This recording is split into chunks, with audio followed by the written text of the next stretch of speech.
Madame Shen considered her for a half breath, then nodded once. No, she said.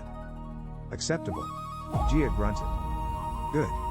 She spun, already snapping orders at 2 market hands. We're lashing you on 7, go grab tarps, not that tarp, the decent one, and just like that, the market moved. Hooks dropped. Ropes were thrown. Tianling, still lashed together like a caravan animal, began to be guided gently, shockingly gently, across swaying gangways deeper into the sky market. Voices rose. Lanterns shifted. A child laughed, high and exhausted. Someone cried quietly into their own sleep. Someone else said, careful with that jar has the good pickles, in a tone of absolute life or death priority. And for a moment, Zeng just sat there on cold stone, shaking, with Yun kneeling pressed against his side, Han crouched on his other flank, and Bite sitting like a furred deity on his sternum. He let himself feel it. Alive. They were alive. Not safe. Not saved. Not done. But alive. He felt something loosen in his chest that had been a knot since the moment he woke in this world and realized he was in a game with no respawns. He let his head fall back against Yun's shoulder for 1 second. Just one. Her breath hitched, then steadied. He felt her chin rest, briefly, in his hair. Han looked away and pretended he wasn't giving them that moment. Red Throat watched them with head cocked, like a predator trying to understand tenderness. Morning Face watched with still, deep ache. Contract Fox watched with something like satisfaction that felt older than any sect oath Zeng had ever heard of. Then Contract Fox said, almost pleasantly, one last thing, anomaly. Zeng peeled one eye back open. I really thought we were done, he muttered. We are done with Sanctuary, Contract Fox said. Sanctuary is given. That bargain is set. This is separate. Zeng groaned. Of course it is. Contract Fox's fox mask tilted, and for the first time their voice dropped its warmth and went edged. The patch won't stop, they said. You know that. We know that. The core knows that. But now that you've bound yourself to us and we've bound ourselves to you, we are, unfortunately, invested. Unfortunately, Han echoed under his breath. Contract Fox ignored it. So you're going to need information, they said. Tomorrow, when you can stand without falling, you will go up to the archivist. She's already screaming at 3 different people and pretending it's actually of you, so she'll be happy to see you alive. She'll give you maps, the seams, the rollback zones, the places the patch is reinforcing, the places that are thin. You're going to need them. Zeng swallowed. Because? Contract Fox's voice went soft again. Because Tianling is not the last village Heaven has decided never existed. No sound on the dock. Han said quietly. Yun's breath caught.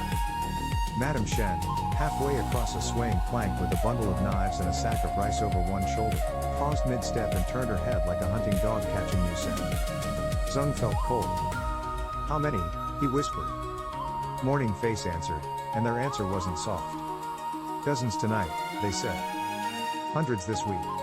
Thousands since the core woke up.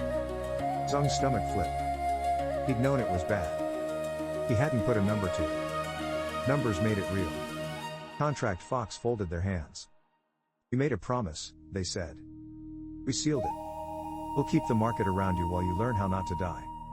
In return, anomaly, Zeng let out a shaking breath. Yeah, he whispered.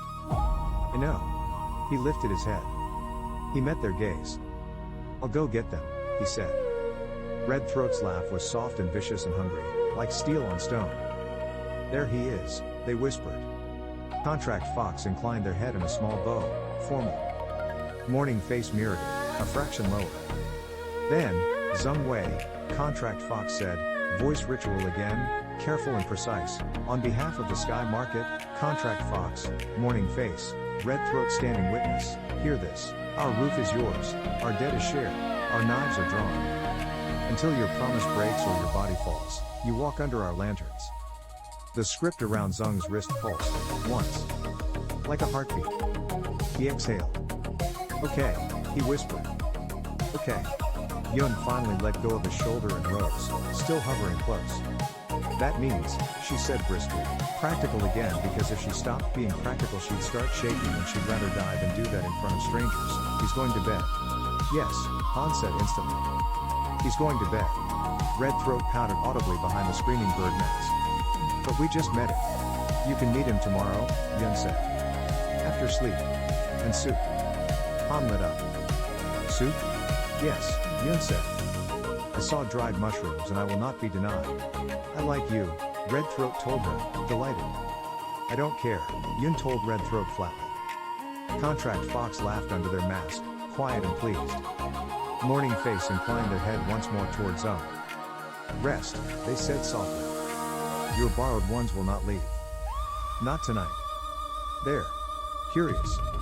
Zeng swallowed. That's somehow worse. It will get worse, Morning Face said frankly. But you will adapt.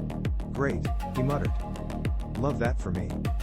Han slung Zeng's arm over his shoulders without asking and hauled him, with practiced efficiency, to his feet. Zeng's legs tried to fold. Han didn't let them. Yun moved on the other side in perfect sync, her hand slipping around Zeng's waist, fingers finding the place where he was weakest and bracing him there like she'd carried him her whole life. Bite hopped gracefully to Yun's shoulder like a smug scarf and glared at everyone who wasn't in their little triad. Madame Shen, from up ahead on the swaying plank, didn't turn around when she called back, keep up or sleep in the open. Yes, Annie Shen, Han and Yun and Zeng all muttered at the same time. Red Throat cackled.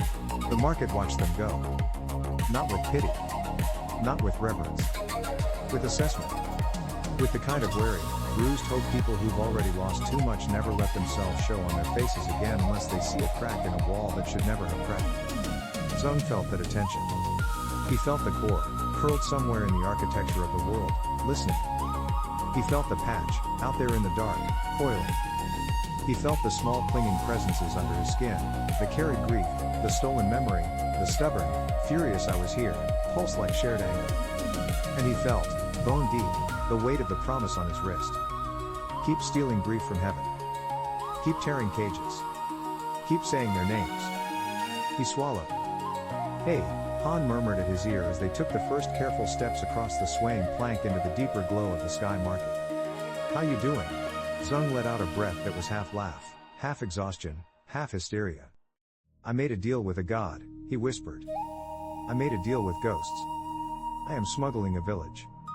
And I think I just accidentally declared war on heaven and memory. Han grinned, sharp and fond. So, he said. Good first day. Zeng barked a laugh that hurt his ribs. Yun snorted, which for her was basically a belly laugh. Bite flicked his tail like, obviously. Zeng let his head drop for a second, let his weight rest against both of them, and watched as lantern light from the deeper tiers of the sky market washed over them in warm, shifting gold. For the first time since waking in this world, he didn't feel like he was falling. He felt like he was stepping onto something. Not safe ground. But his ground. Yeah, he whispered, voice low and dangerous and tired and alive. Day one. He lifted his head. His eyes burned. He smiled like a threat. Let's break heaven, he said.